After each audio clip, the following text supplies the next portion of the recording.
We're diving into Ethereum technical analysis by your boy, the genius himself, Nifty Nick, the ETH technical expert. Okay, I don't know about he's a that. fucking genius. Okay, and also we're you going just to talk messed about up our sponsor. We have no ad revenue for this video now. Thanks for that F-bomb. Thank you for that. We're not going to get the $1 of ad revenue that Google pays us. Thanks so much. But anyway, that's a real fucking bummer.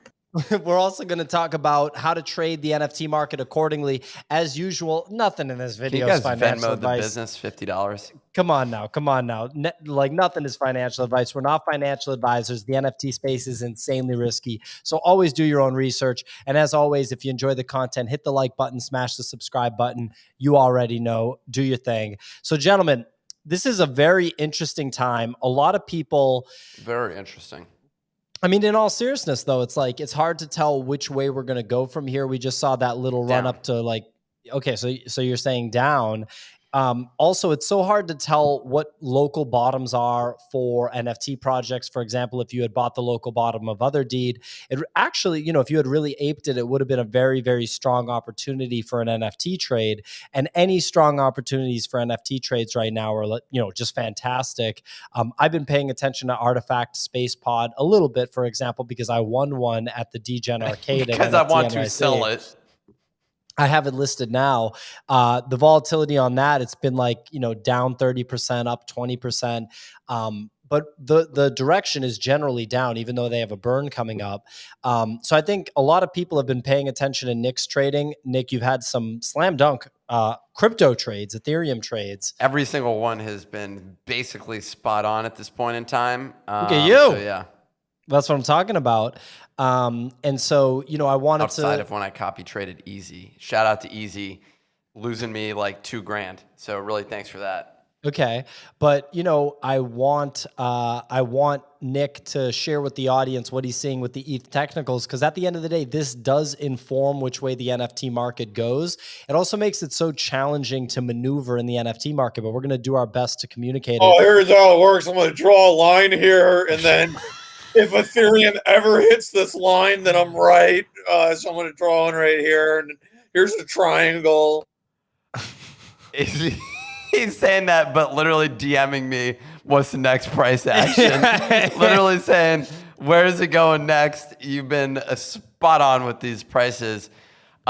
This was the first setup that we looked at, which was literally this bear flag, spot on. What was the most recent thing we were watching? We were watching the head and shoulders pattern, which is what I did in the last episode. And yet again, and I drew out where it was headed. Let me just pull this up. I love the humility that you get from Nifty Nick on this stuff. It really is something. And it's like, and again, fucking nailed it. So yeah, the way you talk about it is like dazzling. It'd be like if Kobe was breaking down film and he was just like, and that turnaround jump shot, no surprise. All right, go ahead. So the top of the head and shoulders, we got the shoulders, the head. This was the bottom of it. I was looking for, from this 1180 down was where we were headed. 1092. We're basically right at that level. We spiked down at it. I think somewhere in this range was the target. Now the problem is where does it go? And that's not clear. We've seen some nice buy volume at the bottom of that head and shoulders target. Maybe we see a turnaround here. Maybe it goes down. But for now, it's not completely clear to me unless you're like, oh, maybe this is sort of it. But we went below it, so I don't know. My general thought at this point in time, if you want to draw it like that and you want to get loosey-goosey, you could potentially say that this is another one and see if we bounce off that. Right now, we're in no man's land for me. I wouldn't trade off this. I'm waiting for this level. Which is what? 1016 is where we're going. But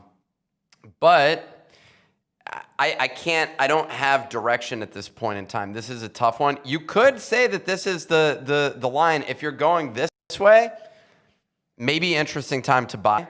And what we could be doing is creating another head, shoulders, as Witter said, knees and toes.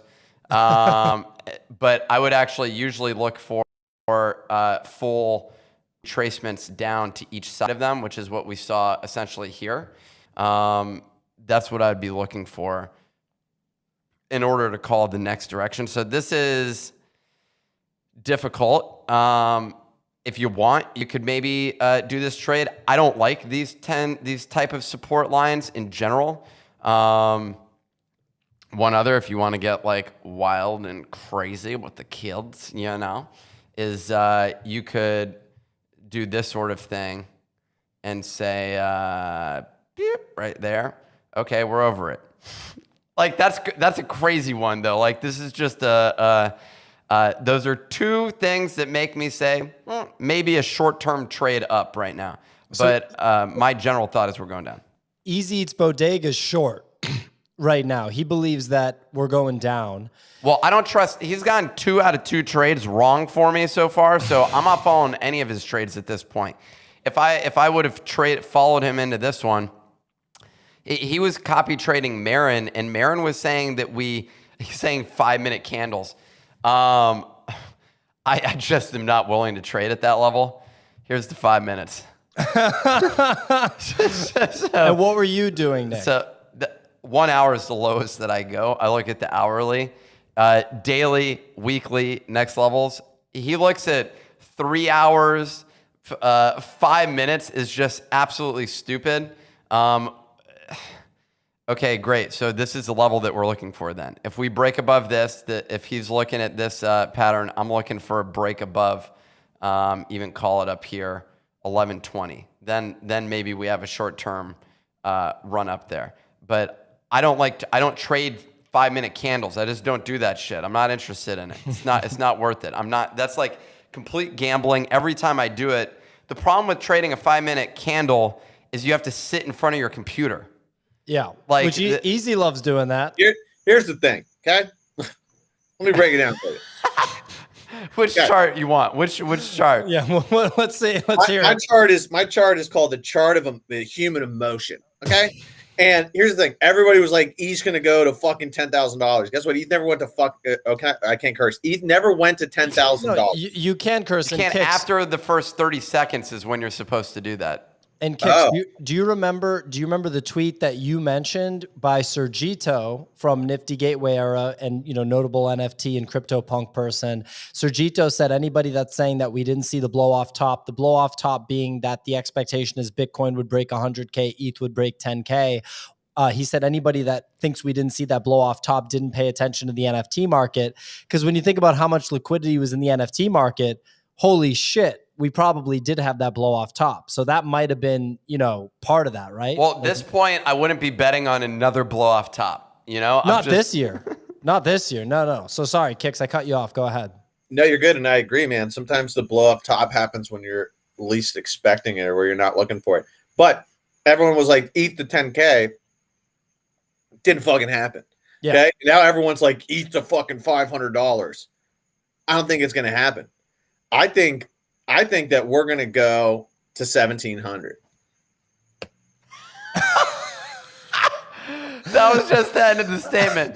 My original target, to be clear, what we were saying from that stupid butterfly pattern was 1,450 was the target. But where is there anything else to that? You literally just threw out a number. You're like, so my target, 1,526. Yeah, you want me to show you my chart over here, big guy? Yeah, let's look at your chart. Okay. Let's look at my chart over here. So we're pulling up Kix's chart, ladies and gentlemen. This one's going to show us how Ethereum makes its way. I like it at this level. Now. I like it at 1720. Is that what you just said? Yeah.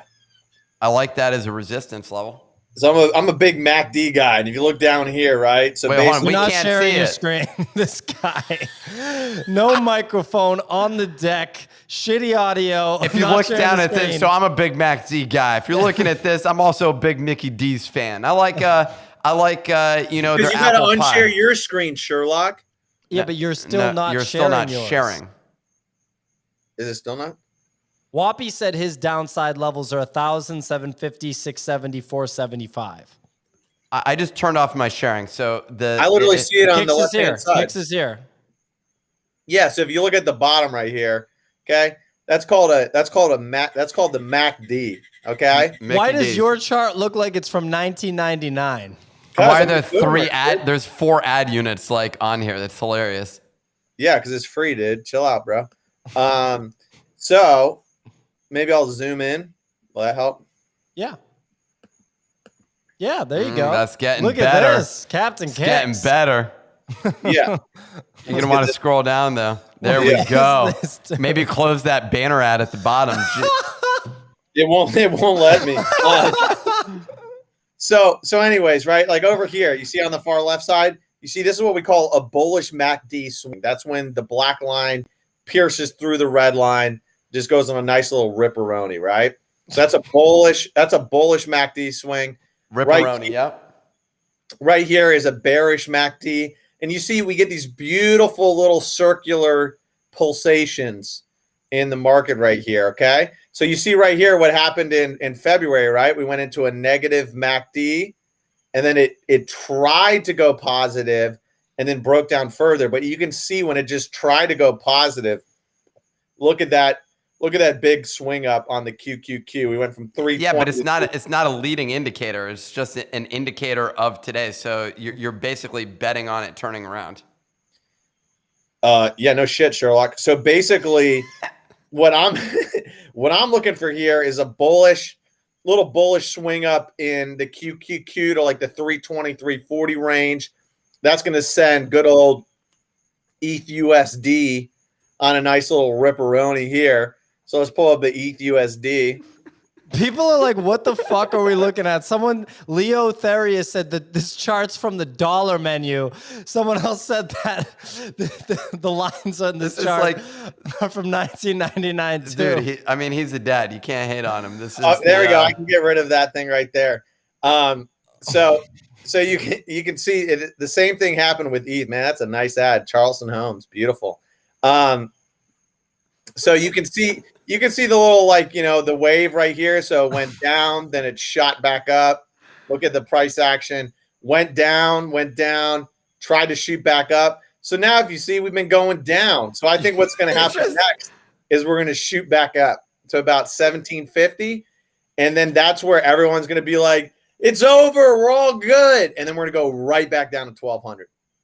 Okay. Witter said if you go on this site, you're going to get a virus, which is a pretty funny comment too. Another big thing I like to trade. I'm a big Bollinger Band squeeze guy. So you can go down here to overlays.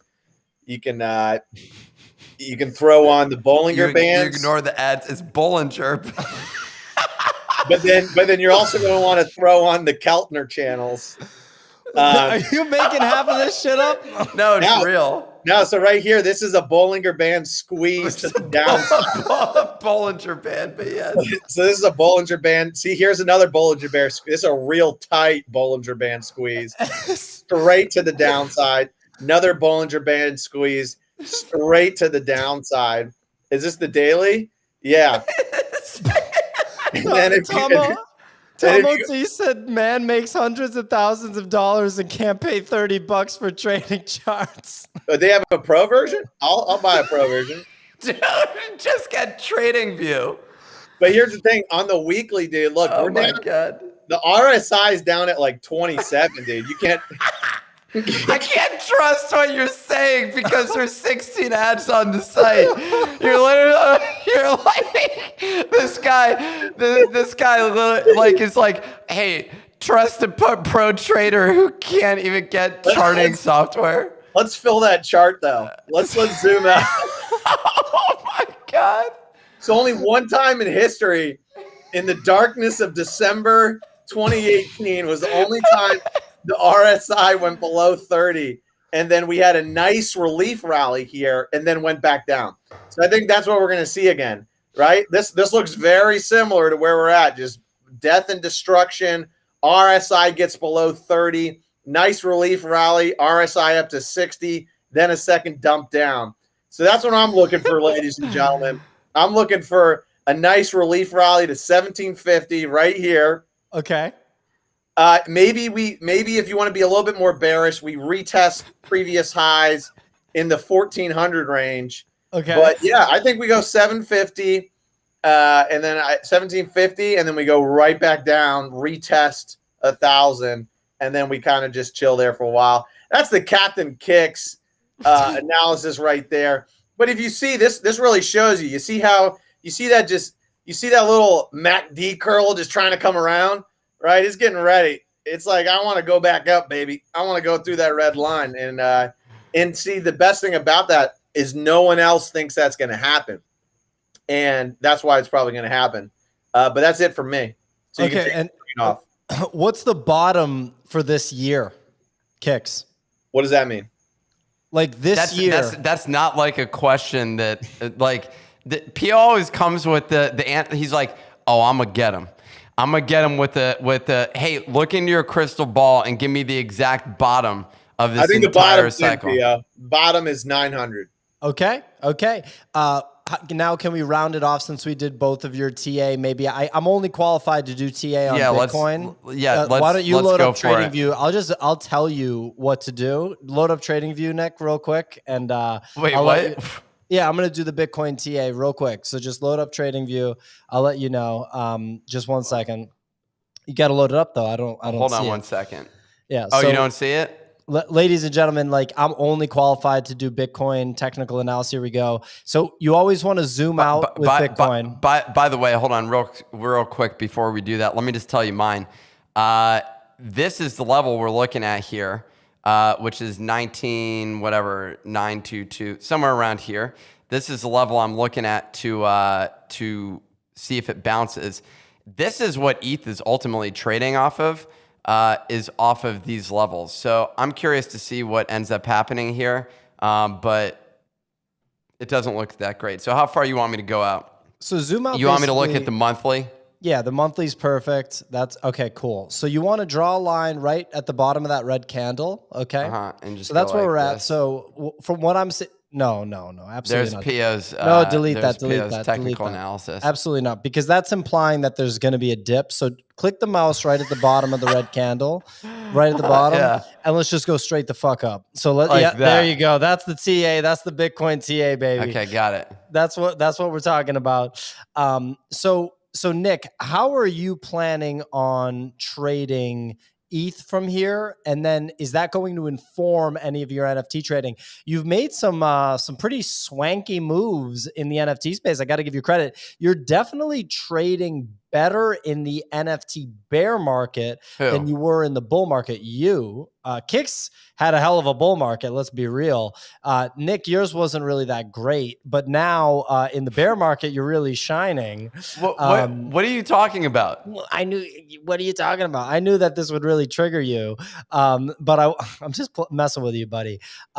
Hey, everybody, Pio's in on his own joke. What are you thinking about for ETH trading and then NFT, NFT trading accordingly?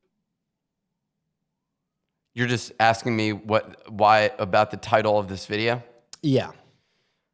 Well, I'm too exposed right now to NFTs because I added that CryptoPunks. So I'm waiting on my next move here, which that's the best NFT to add. I sold a mutant today. Nice.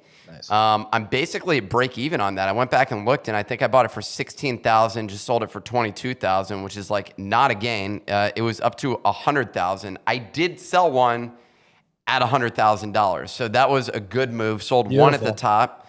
I sold an ape at $250 last year. Those went up to like $450, but I would say I want to sell. I don't want to say what I'm selling just yet because I am interested in selling some more items. But my expectation is that I generate at least $50K in proceeds from my NFT sales to offset the majority of that CryptoPunk purchase. Very nice. And then from there, I'm just sort of waiting for the most part for prices to potentially compress further because I don't buy this support. I like Captain Kix's levels, but I just don't see that happening No one has any more coins to sell, dude. Right. Bitcoin's going to go back up to 27K, ETH to 1,700, then we go right back down. Here's how it's either working. My guess is, and this is what I had said before. One is we just range in this. You know, whoa, that was a weird thing.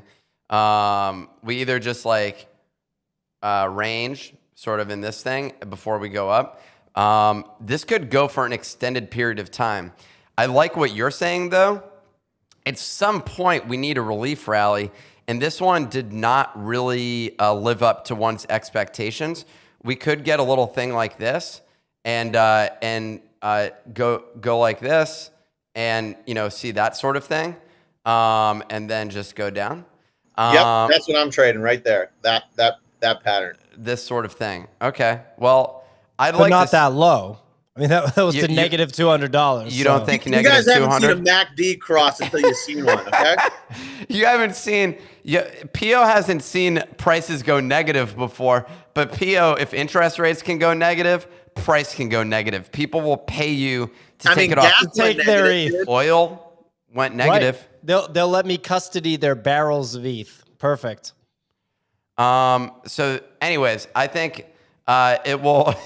The barrels of ETH. Well, it was an oil joke. So classic. We could see something like this. The distinction is if we see something like this, now a big rebound is you get 2x. You get 100% gain off that bottom. I'd like to see something like that. That would be something I'd really look forward to. I think there's a lot of people that are going to be buying down here. I'm going to be honest. But a general thought that I have, this was something that was separate regarding ETH. And there's this broad thesis that ETH is going to be deflationary. But deflationary is cool if people want it. Yeah. And I think where people misunderstand. Whoops, sorry. Yeah, we lost you for a second. Where people misunderstand this, I hit the mute button. What they misunderstand is that you need people who want to buy at that price. So that's the main thing. And there's not a lot of people that necessarily it's impossible to predict. If you get enough people selling at that price, well, then that becomes the new price. So I don't think I think people underestimate how low it can go. And then I also think it's going to go back up as well. But yeah, it'll be interesting to see. Someone asked to see the punk. I feel like we shared it. Yeah, I mean, everyone, you can just go to Nick's OpenSea profile. It's just sitting in there in all its glory. What a badass purchase by Nick. On the subject of what you just said about Ethereum, I want to give people perspective from a Bitcoiner's lens. And just a quick note, Michael Saylor MicroStrategy just bought up 480 Bitcoin. It's been announced in this dip. So the Chad keeps on chatting. But I don't know if people fully He's going to buy that shit all the way to zero. I don't know if people fully grasp the risk associated with Ethereum, even though it is the number 2 in the crypto ecosystem. There's a tremendous amount of risk.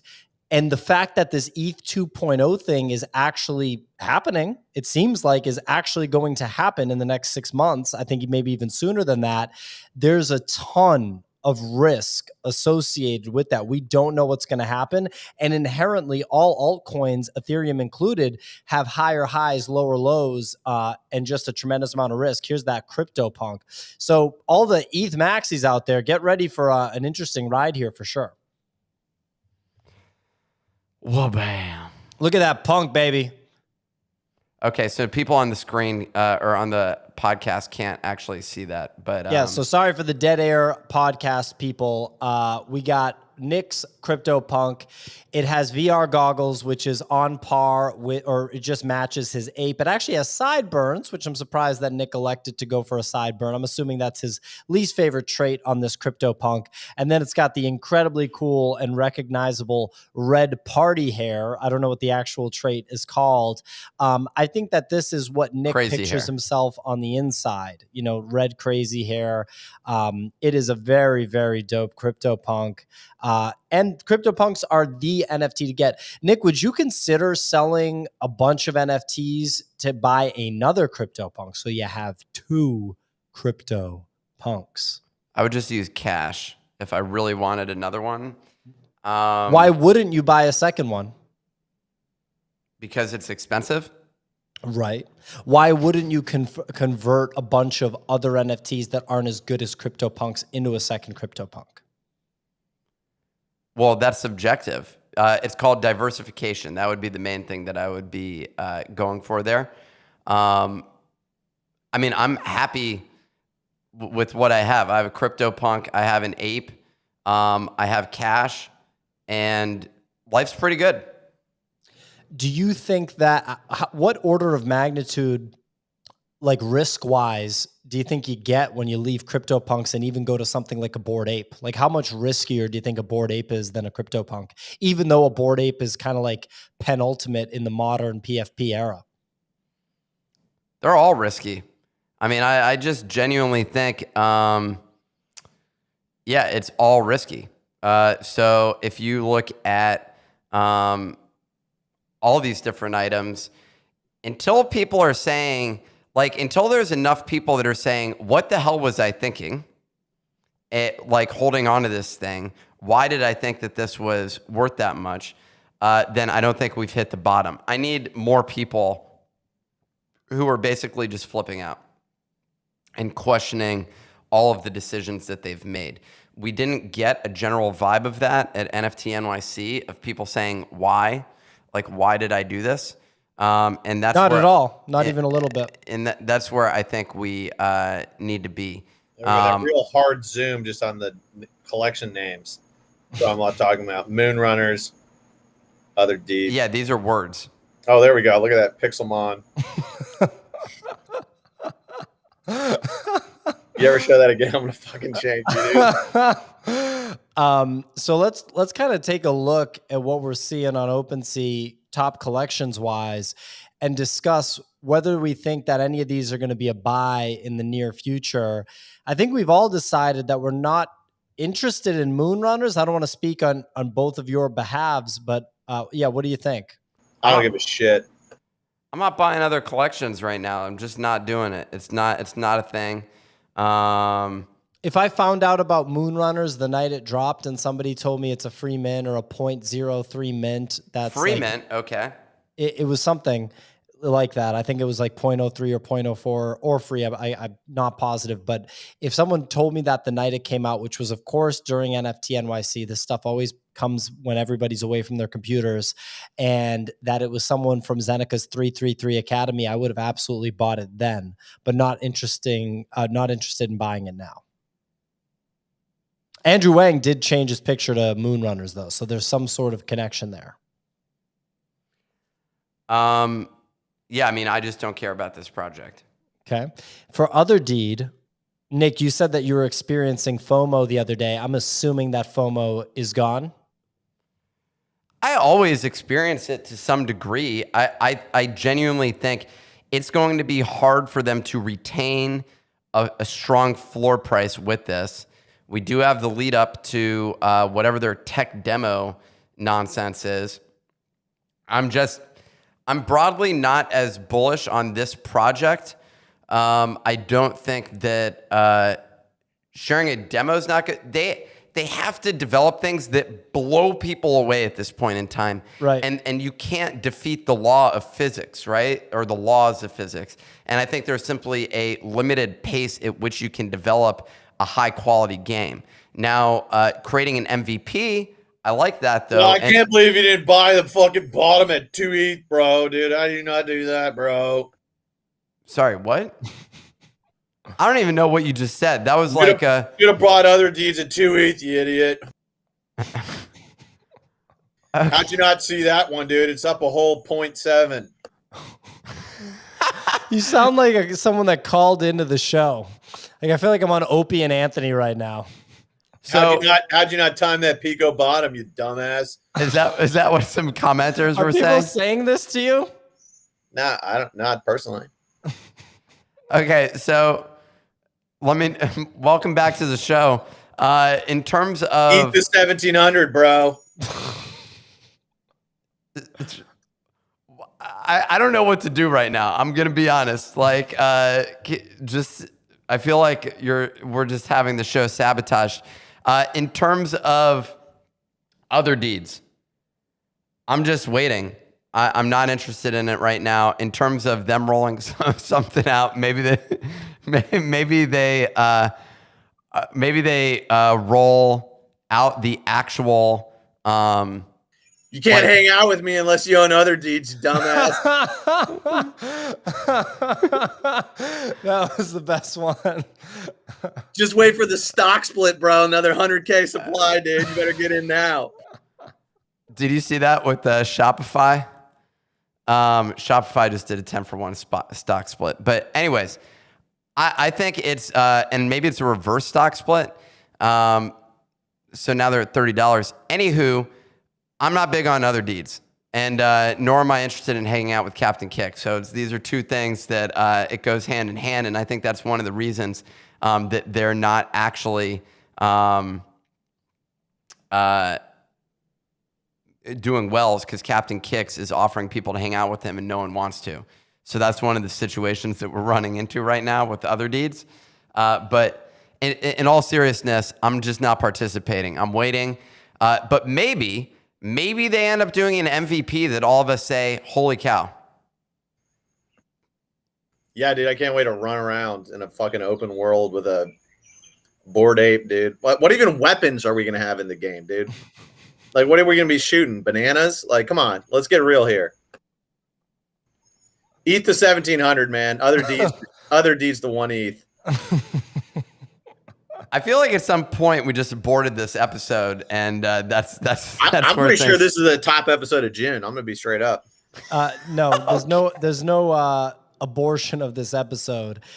So we talked about CryptoPunks at length. Look, I was putting my thoughts on Wax with art blocks. Well, you can't even do that now, anyways. So I was putting my thoughts on Wax with art blocks.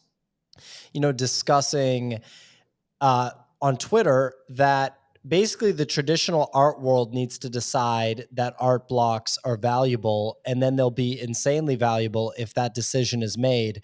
Until then, I'd take CryptoPunks over art blocks all day. It's great to see them in the top 3. You know, it's good to see a flight to quality. Little Solana project getting a little bit of musical chairs action. Don't come hang out with me on my porch if you don't have Sphinx Underground Society. You know, if you don't have Sphinx Underground Society, you can't hang out with me. Mm-hmm. How about Moonbirds? Both of you had Moonbirds before. I believe both of you are totally out of Moonbirds at this point. Is there a scenario where you could see yourselves getting back into Moonbirds? Yes. Yeah, it's the only project I like other than Punks. Okay.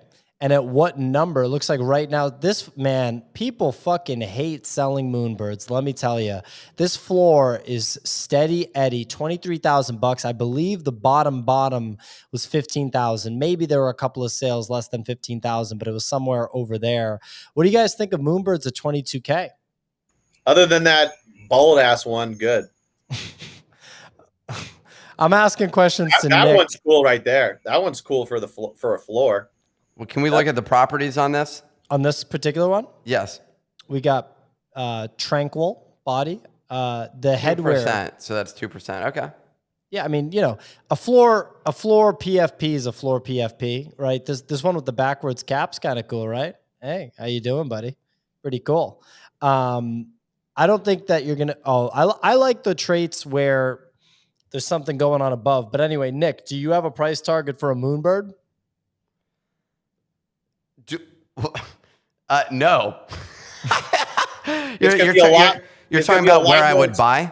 Yeah, it's going to be a lot more expensive than the 1,700. I'll tell you that much.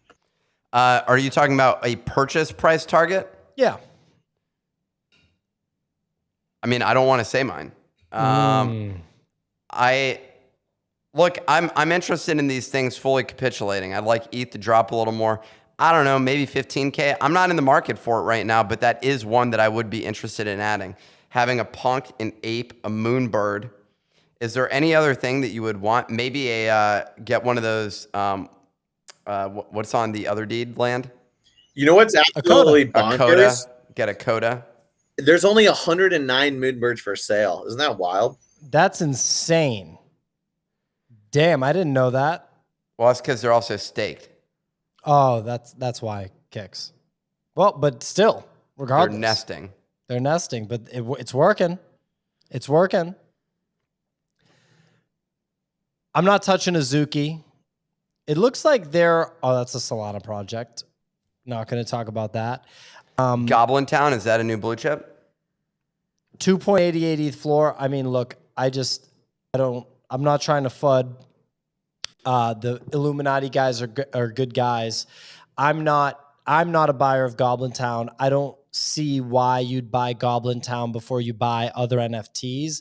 I understand it's at a cheaper price point than a Moonbird, than a Bored Ape, than a CryptoPunk, than a Doodle. But I would probably get an oddity, a Moonbird oddity, before I buy a Goblin Town. You should pick up a rug before you do that, so that you reduce the echo in your room. That's what I would actually do first. Got it. Thanks for that input. What's the Mick Goblin at? Yeah, 0.86. Yeah, I mean, think about the supply on this stuff already. There's 18,000 or something Goblin Town assets. How's G Money's admit one? Scroll down to that. Well, you went past it. You went what? Yep. Scroll up. There it is. 14.8. Strong. What do you think of that? That's what I just pointed out. That it's at 14.8? Yeah, I don't know. Would you rather have this or a Moonbird? I'd probably want a Moonbird. Yeah, same. There's going to be more liquidity in the Moonbird. Yeah, that's my position, is that I would do the Moonbird. I mean, you're putting it up against basically a top 4 NFT project, so it's a tough battle to win. But I would take the Moonbird. There's some art blocks I'd like as well. Fidenza. Okay, well, I'm not going that high, but 83 ETH floor. Yeah, but if you check it out, it's selling. I think it sells for lower amounts. Keep scrolling down though. See if there's any other good ones in here. Sandbox Land. I mean, I have one plot. I'm good with that.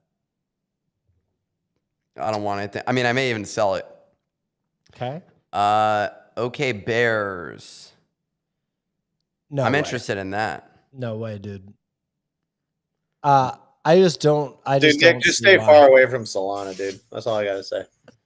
There's going to be winners on Solana, right? There's going to be winning projects that emerge from Solana. However, I would get a Solana monkey business before I would get an OK Bear. Mm-hmm. I just would.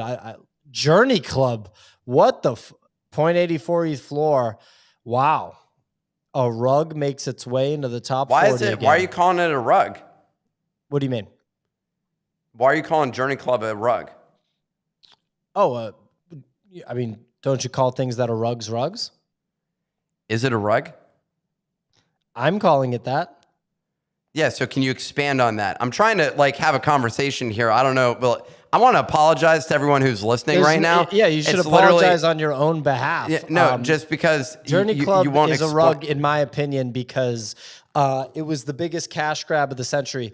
I don't appreciate when a founder takes $40 million on a primary sale, which is what Journey made on the primary sale for that NFT, and then tries to extract more value afterwards. He did a companion drop that was a paid gig, and I believe he let his founders or his holders know that he needed more money. Like he had run out of money. And I remember he had posted a picture of the office space that he had rented to, have this project go.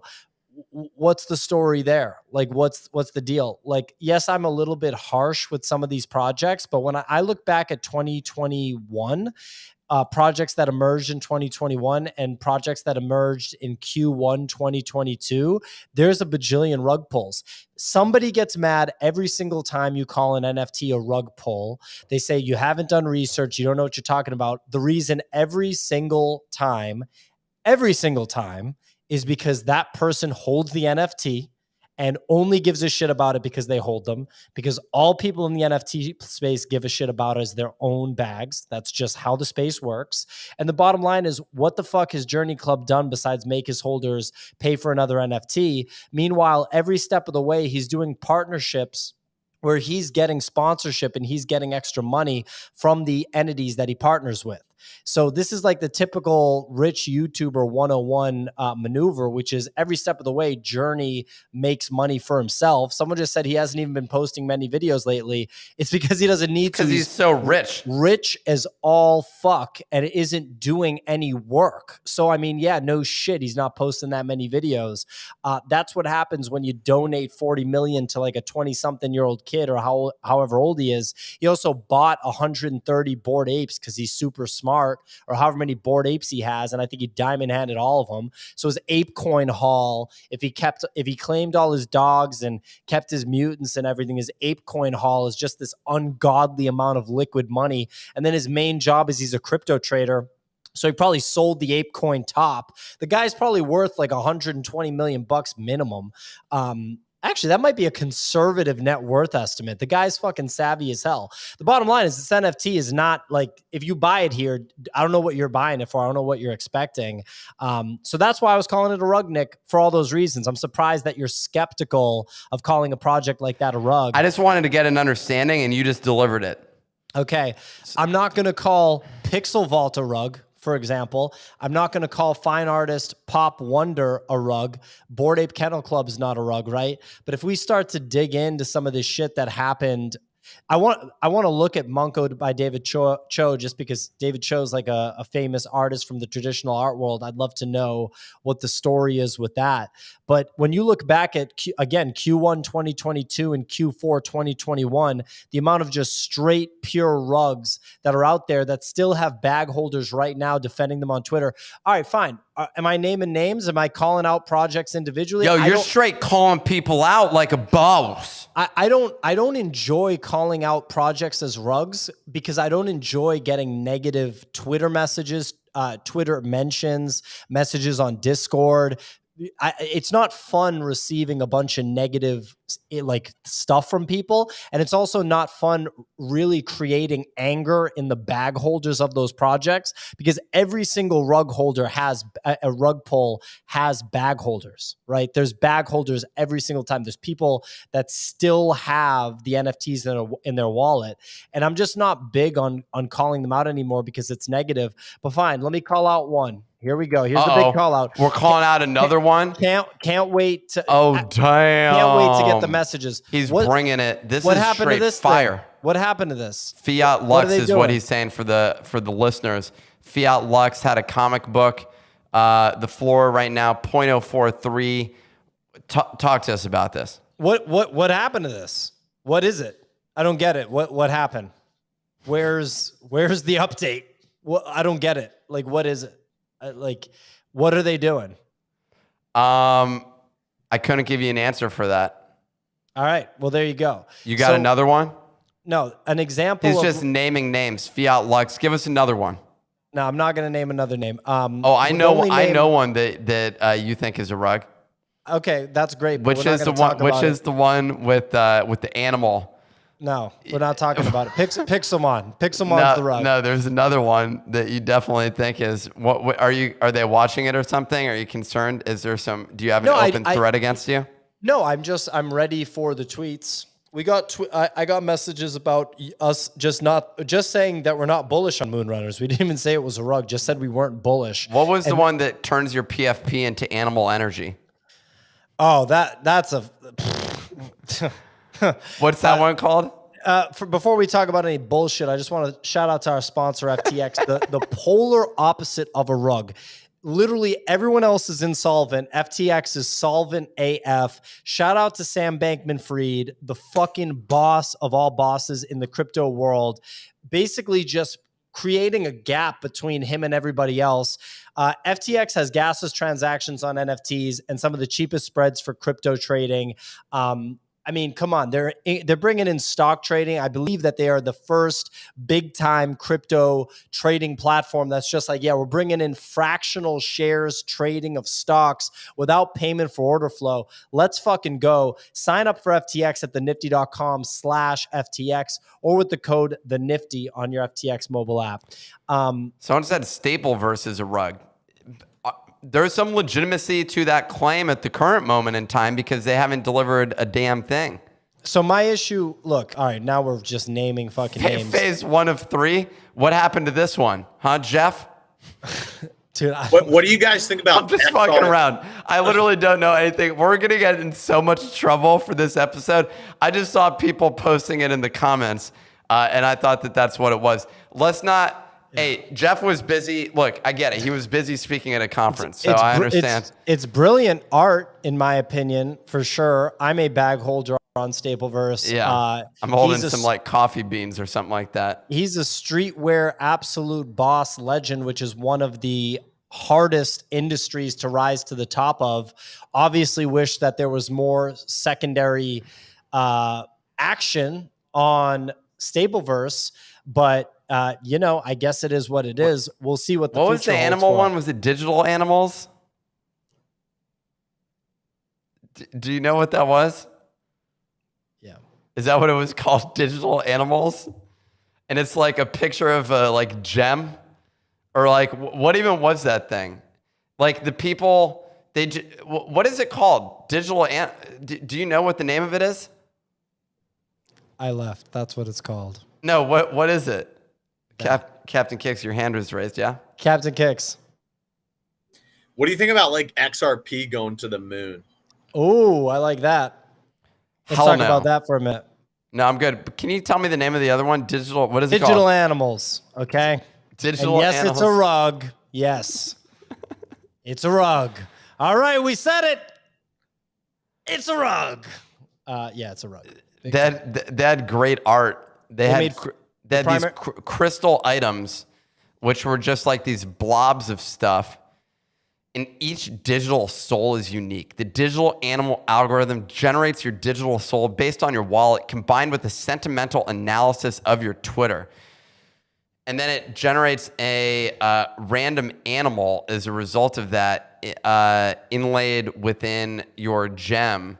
And your soul is an art event. The soul will be minted with a random animal as a single NFT. I don't even know where they're at, because when you search for digital animals, they made $4 million on their primary sale. Now it's called DI Animals. Yeah, it doesn't matter. They made $4 million on their primary sale. Nothing ever happened. Well, what was supposed to happen with it? Like, were you expecting like the skies to part and God to like come down? I'm just saying that, like, Joey Bada Boom, by the way, being real frustrated with me today for some reason. I don't know what his the emotional what's the matter, situation is. Literally, he owns one of the NFTs that we just talked about. That's always why people are mad. Always why people are mad. Bada Boom, let us know which of the NFTs that we talked about that you own. We just want to know, or send us your wallet. We'll find it ourselves. It's always, whenever anybody in the NFT space is mad at you, it's because they own one of the NFTs that you're trashing. I'm getting ready for the Twitter DMs, the Twitter mentions, the whole thing. Kind of want to delete this episode, right? After this ending, kind of want to delete this episode. Why do you want to delete it? I don't like calling projects rugs because people get so fucking mad about it every single time, and people reach out to me like furious, and I don't enjoy. Remember that one time when we called Pack a Ponzi scheme, and then everyone got really mad at us? Yeah, I'm more comfortable with that one. So Irish said I recorded this episode and it's already gone viral. Apparently, I was talking smack to you in this episode, and I don't remember that component of it. So to who? To you. Dude, come on now. I don't even know if that was the case, but for ladies and gentlemen, me and Nick are actually just both joined a Brazilian Jiu-Jitsu gym together, which I couldn't be more excited about. And I'm just so excited to actually record the sparring rounds that we put together. And it's going to be really, really fun to just go head to head. I'm also seeing some vintage trolls in the comments right now. That's the best. The people that say that our NFT is a rug as they consume all of our content. But anyway, no, we're not going down this road. I'm going to, one second, just move this over. Okay, cool. Well, let's wrap here. Ladies and gentlemen, hope you enjoyed the episode. We will catch you guys next time. See ya later. I'm feeling pretty good about XRP. And I think that's the dumbest trade in my life. And then because you can't sell XRP into anything. Why not? Because it's illegal. Coinbase, the SEC's getting waxed, aren't they? All I'm telling you is you can't go on Coinbase and sell it. You can't sell XRP in the US. Okay, so I got to go to Uniswap. Oh my God, that's so hard. You can't on Uniswap. NFTverse said, great show, guys. I don't believe them. I don't believe that. Smash the subscribe, lick the like, and I can buy it? You can. I don't know how you trade it at this point. I can't find any liquidity anywhere. Well, I think it's going to go to the moon. I don't believe that NFTverse thinks this was a good episode. Like, you're talking about a real YouTuber watching this, and he's just like, yeah, that one was good. I don't believe it, Angel. Because apparently one of the co-founders who had $9 billion of XRP and just been selling it since 2014 only has 90 million tokens left. And then that's gone. And then if they win the SEC case, it could go on a little ripper. All right. I got to do easy show. I'll Hold see on. you guys. Hold on. Okay. Have a great one. Thank you for joining.